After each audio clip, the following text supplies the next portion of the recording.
When people describe the horrors of the First World War, they usually point to the trenches, the relentless artillery barrages, and the merciless machine gun fire. And yes, those were unimaginably brutal. But there was another dimension of terror in that war that receives far less attention: the trench raiders. We're going to walk through their methods of fighting, but a warning is necessary. Some of what you're about to hear is deeply unsettling. If you're still with me, let's begin by understanding what drove armies into hand-to-hand combat in what was supposed to be a modern, industrialized war. From there, we'll move step by step into the darkness that followed. In the years before 1914, European military leadership placed almost religious faith in offensive action. France, still carrying the humiliation of its defeat by Prussia in 1871, embraced perhaps the most extreme version of this belief. French generals preached that raw determination and fighting spirit could overcome almost any tactical disadvantage. They truly believed that morale and aggressive willpower were decisive weapons. If you want proof of how seriously they held this conviction, consider that proposals to replace the French army's bright red trousers with less visible uniforms were rejected. The reasoning? Duller colors might weaken the soldiers' offensive spirit. At the heart of this philosophy stood the bayonet. Before 1914, rifle and bayonet combinations were specifically designed to maximize reach. The simple idea being that if you could stab your opponent first, you would win. This sparked something of an arms race. Nations competed to produce longer rifles with longer blades attached. The French Model 1886 rifle carried a bayonet nearly 20 inches long, with an X-shaped blade meant to pierce thick clothing. Combined with the rifle, the weapon stretched close to 6 feet in total length. German soldiers respected it enough to nickname it the French needle. Germany responded with its own extended design. The bayonet for the Gür 98 measured just under 20 inches, creating a combined length of roughly 5 feet 9 inches. It was long enough that infantrymen could theoretically unseat cavalrymen from horseback, a clear sign that military thinking still lingered in the previous century. Training focused on thrusting, parrying, and lunging. Targets were grimly specific: throat, chest, groin.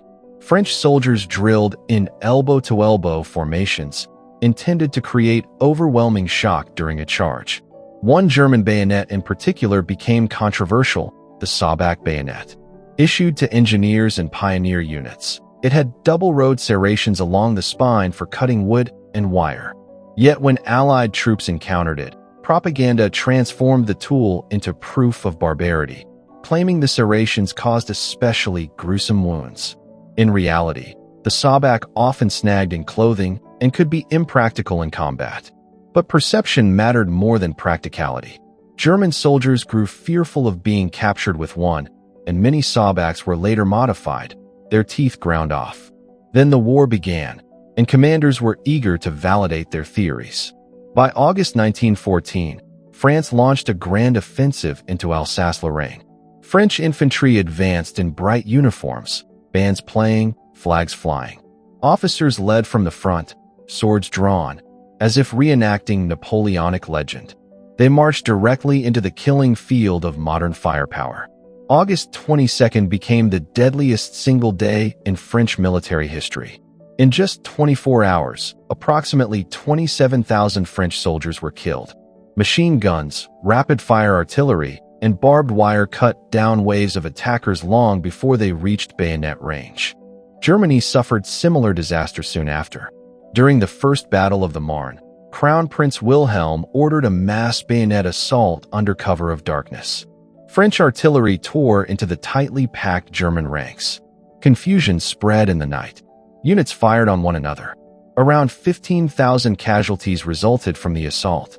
These were not isolated incidents. Early offensives across the front ended the same way, catastrophic losses with little to show. Attempts to outflank the enemy followed, but a new factor made maneuver nearly impossible: airplanes. Aerial reconnaissance allowed armies to see flanking movements developing and respond quickly. Every attempt to turn a flank was blocked. As the fighting shifted northward in what became known as the Race to the Sea, temporary defensive positions hardened into permanent trench systems. Soon, opposing trenches stretched from the Belgian coast to the Swiss border.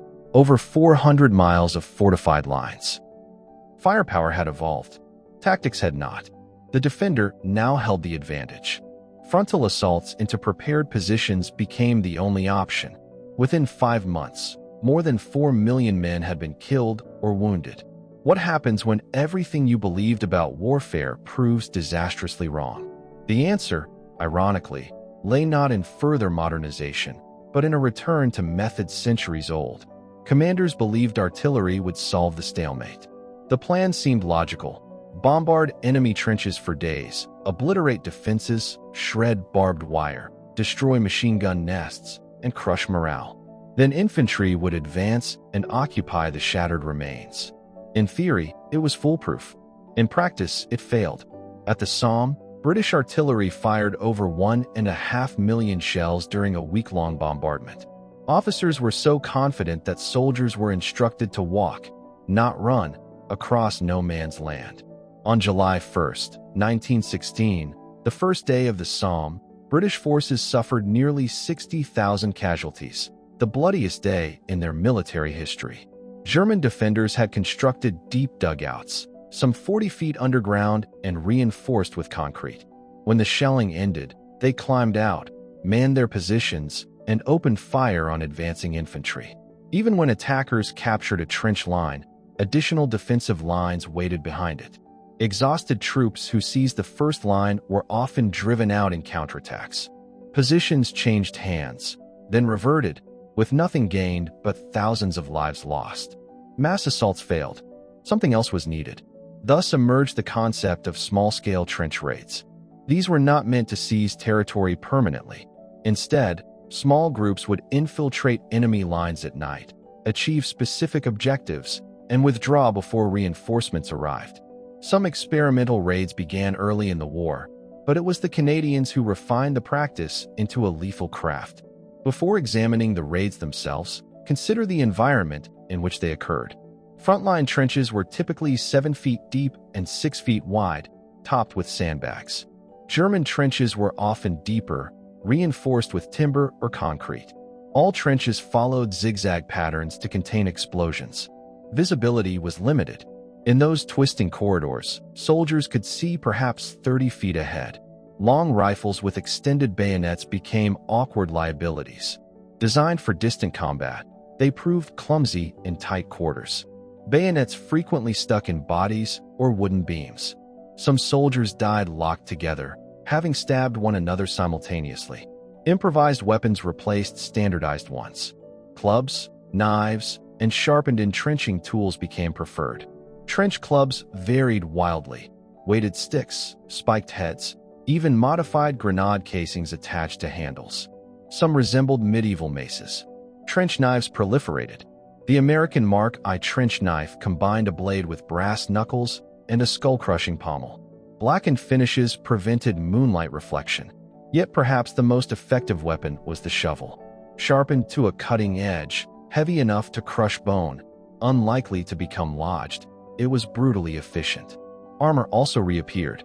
Germans issued steel breastplates, though too heavy for mobility. Americans experimented with heavy body shields capable of stopping rifle rounds, but impractical for maneuver warfare.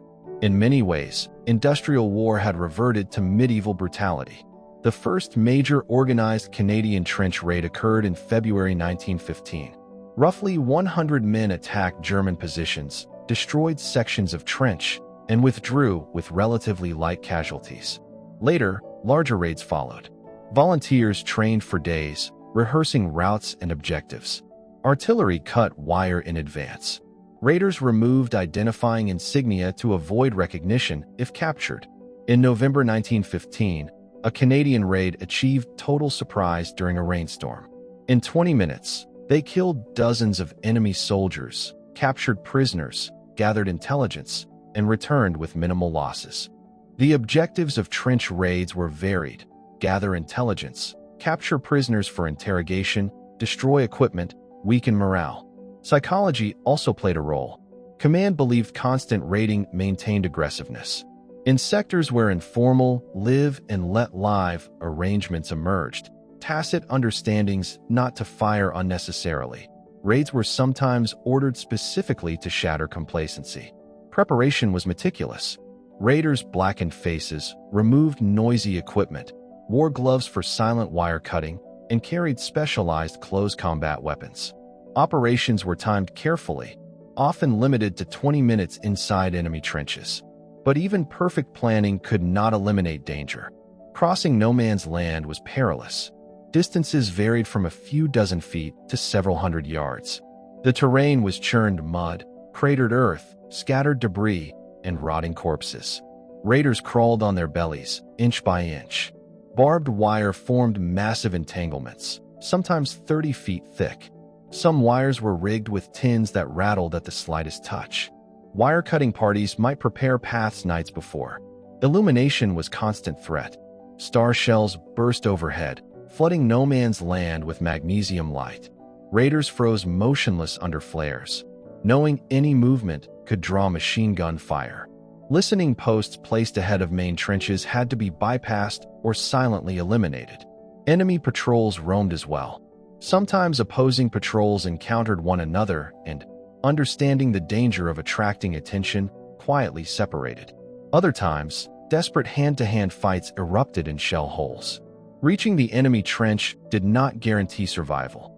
Fighting inside was immediate and savage. Grenades were tossed into dugouts. Clubs and knives were used in seconds-long struggles. Withdrawal was often deadlier than infiltration. Raiders might drag prisoners or wounded comrades while machine guns swept the darkness. Disorientation was common. Some men leapt into what they believed was their own trench, only to find themselves back among enemies. Friendly fire posed further risk. Password systems existed, but confusion could override protocol. All this for objectives that sometimes seemed trivial to those risking their lives. As the war continued, specialized trench weapons emerged. Pistols gained prominence. Revolvers and semi-automatics were prized for reliability and close-quarters effectiveness. The German MP-18 submachine gun marked a breakthrough. Firing from a drum magazine at high rate, it delivered devastating short-range firepower. Though limited in numbers, it foreshadowed future infantry weapons. The American Winchester Model 1897 trench shotgun became infamous. Its ability to slam fire, firing rapidly without releasing the trigger, made it terrifying in confined spaces. Germany protested its use, claiming excessive cruelty. The protests were rejected. Hand-to-hand combat training expanded. Boxing, wrestling, and martial arts were incorporated into military instruction. Yet trench raids alone could not win the war. Germany developed a new concept, stormtrooper units. Rather than attack across the entire front, these elite units targeted weak points. They bypassed strongholds, penetrated deep into rear areas, severed communications, and disrupted command.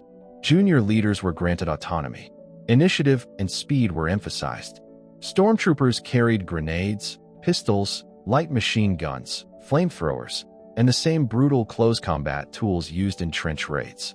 At the Battle of Caporetto in 1917, German forces employing infiltration tactics achieved stunning success, capturing hundreds of thousands of prisoners and advancing dramatically. When Russia exited the war in 1918, German divisions shifted west for one final attempt at victory.